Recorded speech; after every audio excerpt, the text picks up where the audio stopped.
Is it episode 15? Episode 15. Jake, what's poppin'?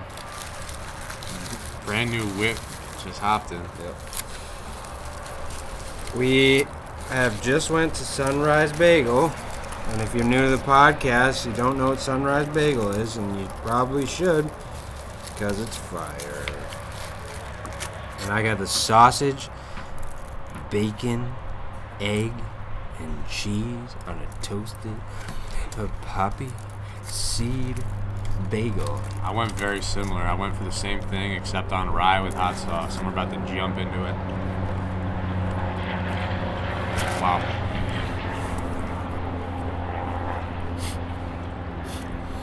Moment of silence.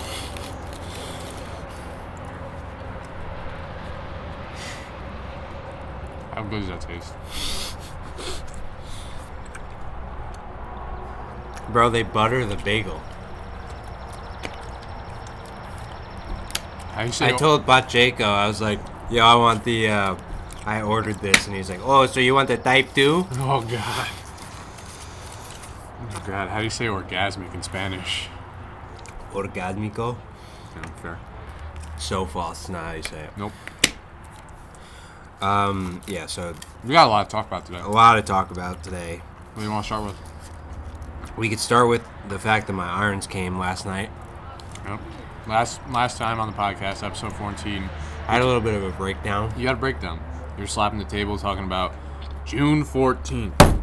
June 14th. Today's June 25th, and what have you received? Well, I was in the range picker at Tuxedo, literally this close to having a legit meltdown, because I had no idea where any of my packages were. So I just texted Steve and I was like, listen, I know I'm being a pain in the ass, but I have to know like what's going on. It's been like a month. He said, oh, the package just came in today. Come at 3:45 after your shift, pick it up. So I went there and got them, and we readjusted the lies and angles and stuff like that, hit some shots. They're fire. Tell them what they look like. They are grease, bro. So with hot. MP20s, Yeah. Mizuno MP20s with C-taper X130s. Some refer to them as just telephone poles. They are bored. I picked one up, and I haven't been in the weight room in a while. And I go, wow, this is weighing down my arm. This thing is fucking heavy. Shit, it's a board. Somehow I still spin them a little bit, which seems impossible, but Yeah. I didn't play my best today, but no, we got our cheeks wiped by Enrique. Enrique Stoudemire. But then I just couldn't take it anymore. Like, I ordered a bag in April. It hasn't come. I'm rocking this Binghamton bag, and I graduated from there. So I went to Litwick Pro Shop. Got myself a Titleist 4-up, 1-strap greaser. Oh, God. How greasy is this bag? Oh, God. He walked into the pro shop and goes, Luke, I'm in the market for a new bag. Luckily, we got 15 boxes 2 days ago containing the greasiest of the grease Titleist bags. You guys sell those all? Yeah, very quickly. We sold 2 in about 5 minutes today. Really? Yeah. Well, you saw the guy in there. I thought you already had it. No, he just bought it. And they're at a reasonable price point.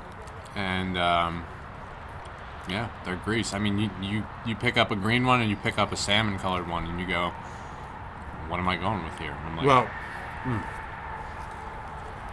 shout out Coach Howe. yeah. You know, hold on. Coach Howe's a bit of an acquired taste. You have to have a level of maturity, certain level of maturity to kind of understand some of his jokes. But one thing Coach Howe enjoyed doing in his time at Cornwall was arguing the precise shade of what color you were wearing. Yep. So I don't want to put words in his mouth, but I believe Coach Howe would argue that my bag is not salmon colored, but is more of a Nantucket red. Yeah, I was just thinking that. Nantucket red. So shout out Coach Howe. I know he's listening. He is. The sad part is I actually think he's listening. He is totally listening. Shout out Coach Al. Yep. Oh, man. What was your game like this morning?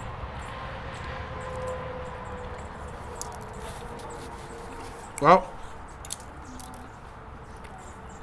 trying my new clubs out, so I was just happy to be out Those there. wedges are grease. You hit some nippers out of the rough. I was like, oh my god. I was like, Steve, have you ever seen wedges with C-tapers in them? And he goes, I have, and I never recommend it. And I go, oh, like nodding my head, and he goes, but for you, very necessary. Steve is very short-spoken guy. Interesting Jewish man that resides in Yorktown, New York. Let me paint the picture for you. His shop is a little bit bigger than the studio, actually. It's in the back. Obviously, there's a huge hitting bay and whatever. There is clubs everywhere. Like heads, shafts, PXG heads, ping heads, old hickory clubs, like everywhere, all over the place. No organization at all. But the guy is the best of the best. And he's always busy. Like, phone's always ringing. Someone's always coming in, bothering him, talking to him. And he's always building something. You know, clubs, like doing the epoxy, whatnot, mixing it on the table, all this shit. Every once in a while, he will look up from whatever he's doing and provide you with the snarkiest of all snarky comments.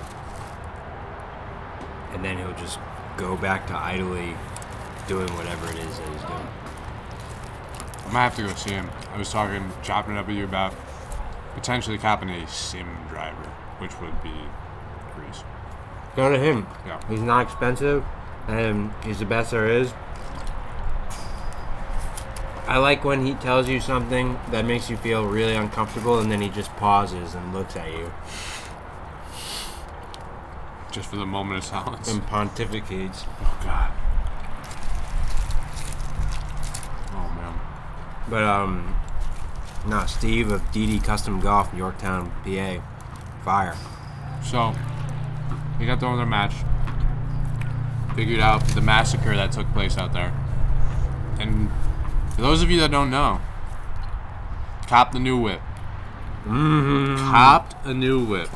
Brand new whip just hopped in. I got options. I could pass that bitch like Stockton. Damn.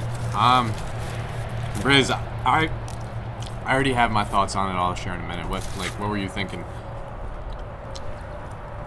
So the color is like a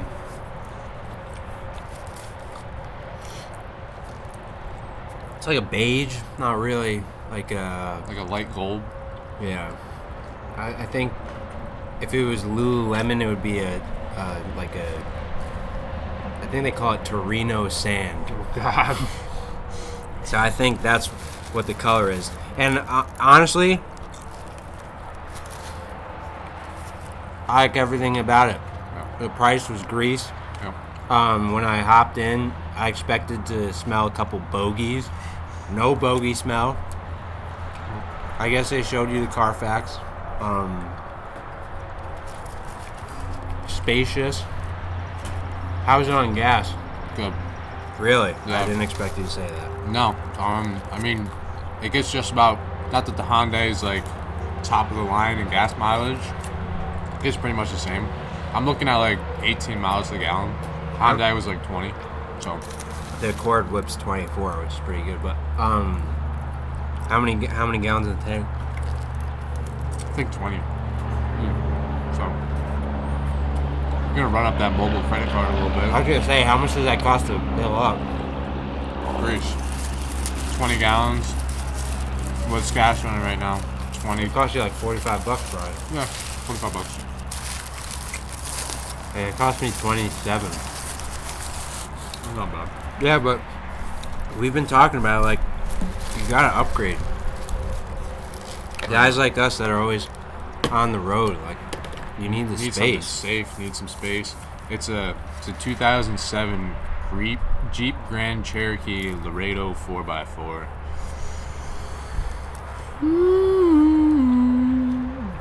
Air conditioning's good. Everything's good. It's got room in the back for all the activities. Yeah, all the activities. And by that I mean can jam, Can jam, golf clubs, 6 sets of golf clubs. fishing. Yep, you can put the back seats down.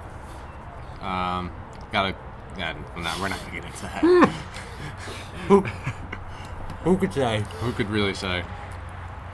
But I did have a bit of an accessory in it that, I'm not gonna divulge how I got this piece of equipment. They don't need to. They don't need to know. But it was in my Hyundai. I relied on it for a few years now. And my first thing I did when I got the Jeep is Pass the torch. I passed the torch. I said, you know what? This thing was greatly used in the Hyundai, and now I'm just gonna pass the torch to the Jeep. But the Jeep has an aux thing. The Hyundai just had the CD player, so I needed it. So it's a little Bluetooth connector for your phone to play music, and it goes right into the little power outlet in the car, and it bumps. So I just kind of like been disregarding the aux cable, and I'm just gonna use this. But we're riding the car today, and Riz is like, "What is that for?" And I'm like, "Oh, it's my Bluetooth connector for my phone, so I can bump some music." He's like, "Oh shit, like that's what I need for the Honda. Like the Civic's lacking." And I was like, I looked at him with a straight face, and I go, "You want it?" He said, "Son, it's yours now." So, Son, this has given me a good years. It's time to pass the torch. so I'm excited because on my ride home, it'll be the first time ever that I've been able to listen to music on my phone in my car. Now it's 2020, bitch ass motherfuckers, and people been doing that for at least 7 to 8 years. Yeah. But when I was deep in the CD game. Your CD stack in the whip is grease. Oh my god, I got KOD, 444, Marvin Gaye hits, Jesus is King, Santana. Grease. I got a wide array of Ambrosia. It's time to retire the CD game though. You got everything at your fingertips now. Yeah. No, but I'm just gonna plug in the aux cord. I'm gonna Go away. fire the. Oh god. We have a guest appearance from a diddler. Go away. We're in the middle of a podcast. Yeah. I sweep. I sweet. The family rag. Hey Justin, what's your job? I sweep. Little background on that story. Justin is kind of the jack of all trades for $11.80 an hour here at Wiltwick. So basically, one day he'll work out in the parking lot, clean carts. The next day he'll be in the pro shop, working on the computer, holding it down. The next day he's a cart girl. The next day he's sweeping. So one day he's working outside, but decides it's appropriate to hang out in the pro shop while it's busy. And he just kind of got told, he was like, "Hey, you can't be in here right now. Like there's shit to do outside." So he grabs a broom and proceeds to start sweeping the bag room, as to where I open the door and go, "Yo, Esteban, get your shit back to work." And he looks at me with a straight face and goes, "I sweep. I sweep. I sweep." How about? And I was like, "Bro, you need to just you need to find a job title around here. Like, you're slowly becoming the family rag of Wiltwick." Oh no.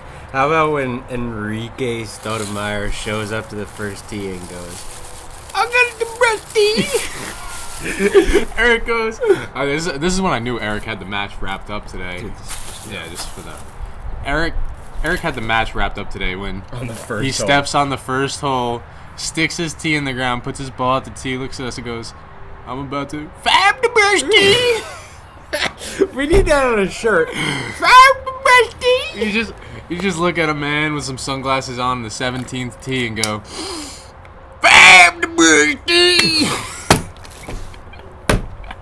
For those of you who don't know what a brush tee is, Oh, it's a cheat code. it's a David Powers cheat code. No. It just takes all of the spin off the golf ball. It takes every ounce of spin off the It ball. looks like a regular tee, but it has 3 inches of horse hair. Vibe the birthday. It's almost as lethal as pulling out the naked lady tee. Oh God, the martini The glass. hula hoop. Oh God. The Betty Boop tea.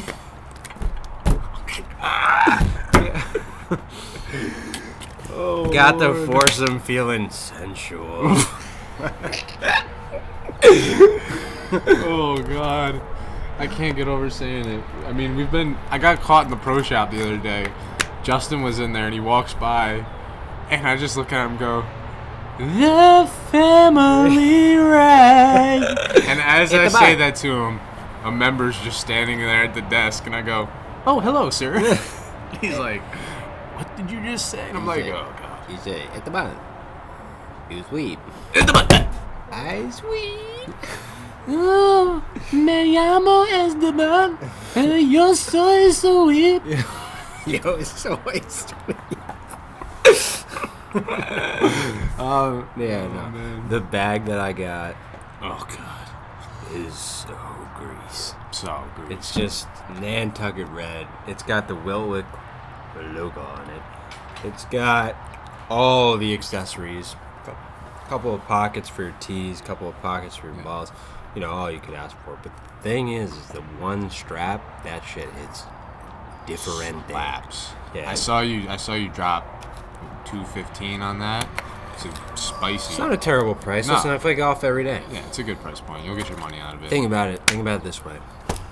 If I played golf 215 days out of a year, which I play way more than that, that'd be $1 a day. Yep, $1 a day for a greasy bag. Do I even blink at that? Nope. Nope. No. So, yeah. I got some Lululemon pants coming in. Which bad we don't have the plug Which anymore. are grease. I know. Shout out JP. Not R.I.P. JP Cheese. No. R.I.P. Jenna Parks' Lululemon career. I'm wearing the pants right now, bro. She saved us. What are the pants? $160. If you're asking, they're probably not for you. Yeah.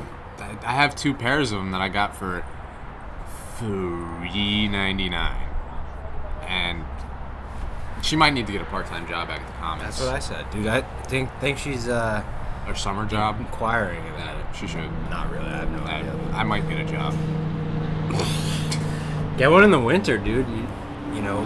That'd be Steamboat Willie. Oh my god, dude. A winter job at Lululemon. They're just like too woo-woo for me, though. Like, they're all like, they have like power 15-minute meetings. Like, they do like yoga in the break room. Yeah, I couldn't get down with that. Yeah, it's They're, just, they're like their market, that the people that they market to probably aren't for me either. No, Like I yeah. can't be rocking with these hipsters with AirPods. Bro, they're and like- Starbucks. I can't rock with it. they're like cash or credit. So, one of those iPad things. So I swiveled it around and hit credit. And then up comes like a survey, and they're like, what's your favorite way to sweat? And I said, bro, I don't know. Like, y'all raping me for these prices. Like, now you're going to give me a survey? Oh God, It's grease. $200 for some. I mean, fire. Fire, Nothing like- really beats Lulu. The thing about them is that they're, well, some might say they're the thickest pants that have ever been created. So they're thick, and it's tough. Like when the weather gets steamy, it's tough to be rocking the thick boys. But Yeah, no, the Lulu pants are certified thick boy bike club pants. They are grease. yeah, no, But you pull up with the right. Oh, you said the fit earlier. Wilwick has the fire olive Puma shirt with the navy stripes. You go, God. it's got the olive accent to it. And you go, what about this with some olive Lulus and some icons. I was like, Ring, ring, ring. Hello? Who is this? Oh, the freshest motherfucker out there on the golf course? Grease. So grease. Just... What's there even to say? Like, that's just so fire. I know. Played my man Joe Kondo in a midnight rider at Tuxedo. God, a Ghost Rider? Yeah, so my boy pulls up. He's like, I pull up at 4. He said, meet me there at 5. But he was there, walking in. Yeah, I just got some work to do before we go out. No problem. I went and played the loop. God. Yeah, that's 10, 16, 17, 18. Yeah. That loop right there. Came back, he was ready. And I go, yo, so Joe, what are we firing up, $25 match? He was like, yep, sounds good to me. He says, I'm going to take the electric pull cart. So I'm like, okay. So this thing is like, it's just like a little thing on wheels, and you put your bag in it, and you wear a remote, and it follows you around. Mm-hmm. And then he tells me, he goes, oh yeah, I didn't bring my shoes, so I'm going to play barefoot. And I go, okay. We start firing at flag sticks. Literally, I think 6 or 7 birdies in between the both of us on 9 holes. Now, probably the best. I think I shot like 1 or 2 under. It wasn't like we were lighting it up. We were also making bogeys. Yeah. But it was just so fun. And then he had a absolute cataclysmic meltdown on 17, where I believe he said the words, help. So he was like, I want to press $15 on the last hole. And I smuggled in an eagle. Yeah, he shanked a bunker shot or something. And I like driver 3-iron and 18 at Tux. No, I went driver 5-iron. He like shanked a couple of shots. It was an unofficial eagle. Like it was just 10 feet. I was like, yeah. Took off his tour visor and said, what's going on here? So he said, fire up the trash cans. Let me get a celeb shot. He said, fire Betty! No. So, yeah, I've been grinding at Tuxedo. We were just waiting for caddying to come back because, well, listen, $12.50 an hour is not going to do it. It's not going to do it. So, with no tips. Oh, dude. So, Monday, we played a greasy dew sweeper here, and then I ripped it down to New Rock.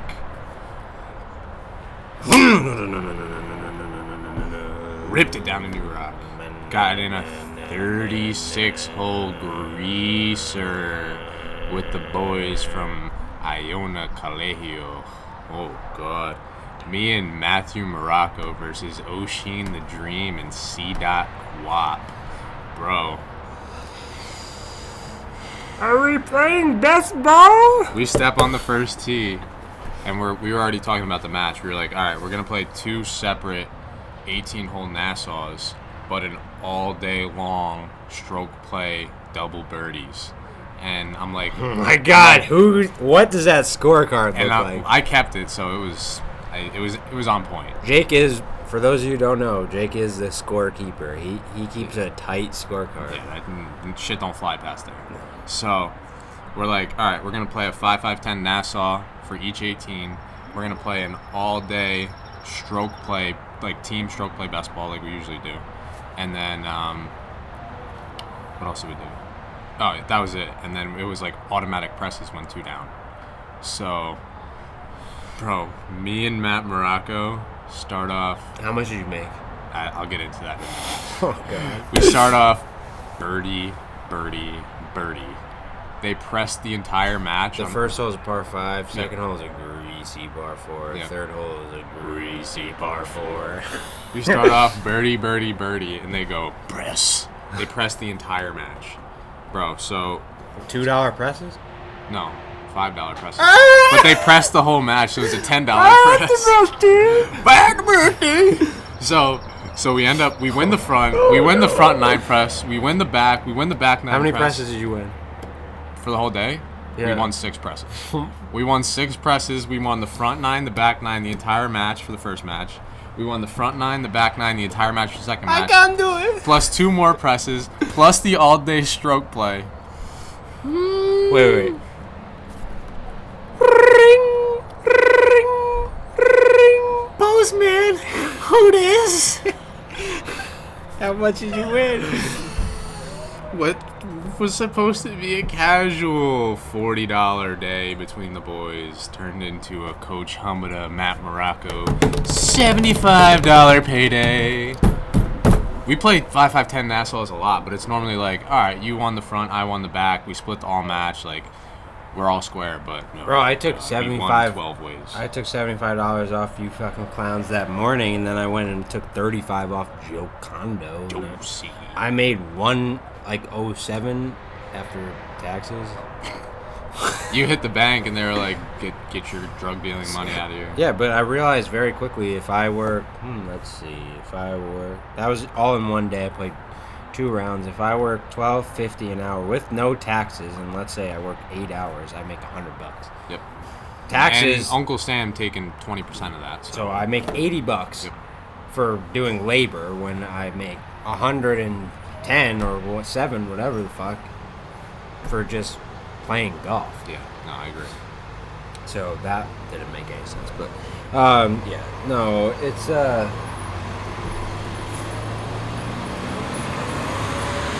Costco Heritage is the ultimate friend of the pod.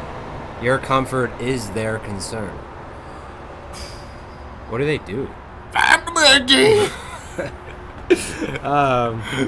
Yeah, so I gotta go home and I gotta. You got planned for the day. Whoop strap. Oh. It's not coming today. I'm gonna go home, probably go to Mansion Ridge, practice a little bit, and then I got a video shoot tonight and working tomorrow. And I gotta start working again because your boy spent some cash. So he's gotta. Oh, that 3-wood shaft though. Yeah. So I was like, Steve, what kind of shaft is this? And he was like, well, son, you can't buy these shafts. You have to be a Acra 4-time fucking club fitter staffer or something. Yeah. It's laser cut engraved tour demo only. I was gonna say it. I looked at it and it said like Dark Lane demo tapes or something on it, and I was like, oh god, this has laser to cut into the side of the shaft. Cut. It's not like a sticker. Nope. Laser cut. Dark Lane demo. And then I go, oh Steve. He said, yeah, what do you want? I said, where's my 2-iron? And he said, well, I have the head. And I said, how long will it take you to put like the shaft on the head? And he was like, well, I could do it right now, but I was thinking about experimenting with it. And I was like, what does that even mean? And he paused for a minute, as Steve always does. He looked at me from under the brim of his glasses and said, trust me. That's a good sign. Aerotech Steel Fiber 110 grease machine in a P792 iron. He told me when my release pattern and my spin rate get to where they need to be, he was like, this will go 275 on the ground. Yep.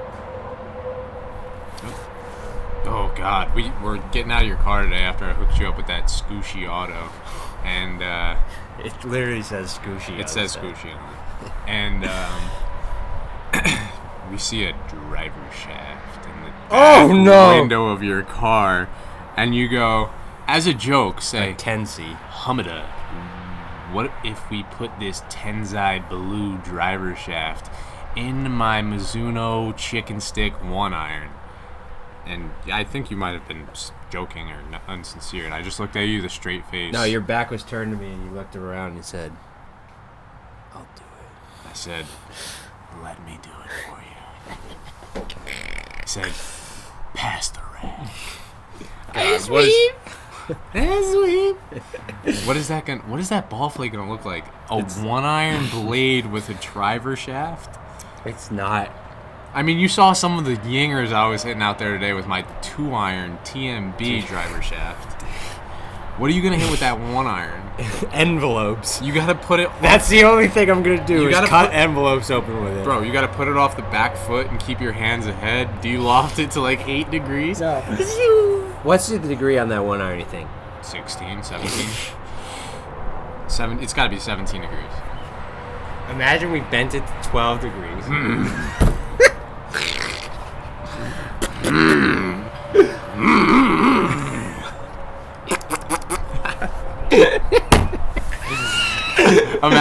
Imagine we bend that thing to 12 degrees, have the driver shaft in it.